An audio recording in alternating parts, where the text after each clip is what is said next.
बिस्मिल्लाहिर्रहमानिर्रहीम। अस्सलाम वालेकुम नाज़रीन, मैं हूं शाह फुरकान और आप देख रहे हैं BBC 11 हेडलाइंस न्यूज़। सबसे पहले आज की अहम 11 हेडलाइंस। गुज़श्ता 24 घंटों के दौरान मुल्क भर से कोरोना वायरस की मज़ीद 3,946 केसेस रिपोर्ट हुए हैं, जिसके बाद मुतासरा अफराद की तादाद 1,85,034 हो गई। दौरा इंग्लैंड के पाकिस्तानी स्क्वाड में शामिल मज़ीद 7 खिलाड़ियों में कोरोना वायरस की तस्दीक। गवारों के लिए बड़ी खुशखबरी, शादी हाउस खोलने के लिए बड़ा कदम उठा लिया गया। वज़ीर आज़म इमरान खान ने वफाकी वज़ीर फवाद चौधरी को सियासी गुफ्तगू में एहतियात बरतने की हिदायत कर दी। वज़ीर आज़म ने वज़रा को ख़बरदार किया है कि 6 माह में कुछ न किया तो वक्त हाथ से निकल जाएगा।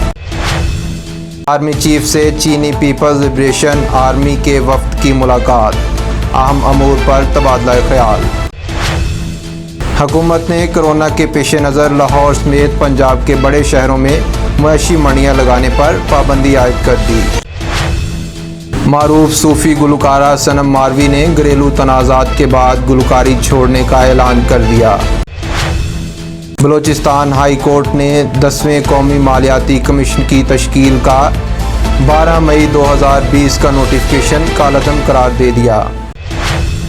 कोरोना में मुब्तला सिंध पुलिस के 258 अहलकारों में नकद इमदाद की फराहमी।